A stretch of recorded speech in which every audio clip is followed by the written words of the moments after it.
Welcome to Upgrade. I'm your host, Frank the Tank, and today I bring in a Surface Studio. We're going to take a look at it.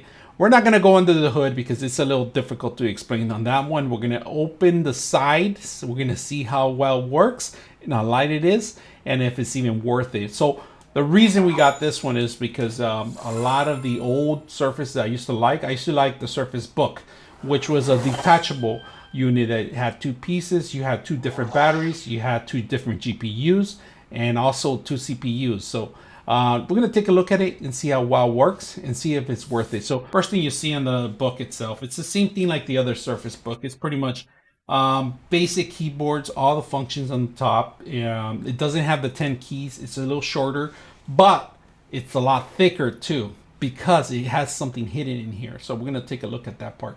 Touchscreen, of course, camera, nothing higher than that. Pretty much all the function keys. The pad is always big. It takes a lot of the space, a lot of real estate here. And on top of that, what you can do is there's no camera on the back. They got rid of the camera a while back, but they got that great feature that I'm going to show you guys. So when you have the system in here, you can actually fold it now. All right, so what you got to do is you grab the system and you fold it forward. See how that system goes? It goes forward, and you can make it a tablet into one tablet. Now, the pen itself is a separate item. They never give you the item.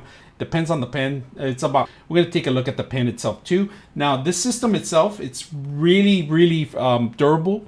I like it. But if you hit a corner, you could shatter the whole thing. So be careful on that part of it. Now, if you can see the thickness of it, we're going to talk a little bit about the side. This is the power module that Surface hasn't changed for quite a while, and this is a 3.5 jack, of course, that you have in here. On the other side, you have two Type-C USBs. All right, that's pretty much it. Now the thickness of it, it's more than an inch on thickness. Now if you can see all the vents on the bottom, they're all coming through here. All the vents are right here, are located on the side of it, and then on the other side too. There's a couple of vents on here. Thickness of it, like I said, it has a couple of rubber ends at the end and the beginning here, so very stable enough. And now, like I said, you don't have to use it as a tablet. You can use it as a notebook. You could touchpad and pretty much take it on the road with you. Interchange how you want to be work. You could move it pretty certain angle. So a thing that I learned about that if you do this and you want to just draw it, and you want to draw it this way, you can do that. You can draw it one way, and it'll flip the whole screen over. There's multiple things you can do on this, and if you see, this is pretty much cover here. It's all like a cloth material kind of thing.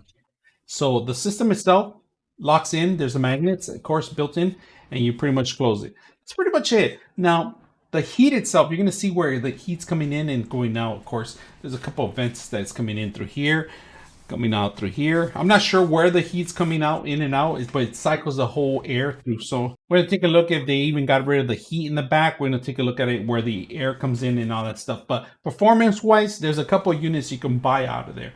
Now this one has an NVIDIA chip. You could buy different units with different modifications. Now, if you want to get the higher end, it's going to cost you a lot more than $3,000. So for the high end version, especially if you're going to get more of the terabytes in there. Now, this particular unit, we're going to turn it on and see what you get when you purchase it like this. But we're going to take a look at the heat, the noise levels, and all that stuff. So let's get ahead and take a look. All right, very calm, very cool. There's nothing, if you guys see my hand, that's pretty much the only heat that comes out of it. I'm going to move to the side, and if you can see, not that much heat is expanded through any of this system. It's really simple. If you guys can see, no heat emission anywhere. Of course, we're not running any applications right now, but the system's running pretty good. So I'm gonna see if I can change the color for you guys to see it. But there's a heat source in here. That's pretty much could be your hand rest and stuff like that. So you guys can see that.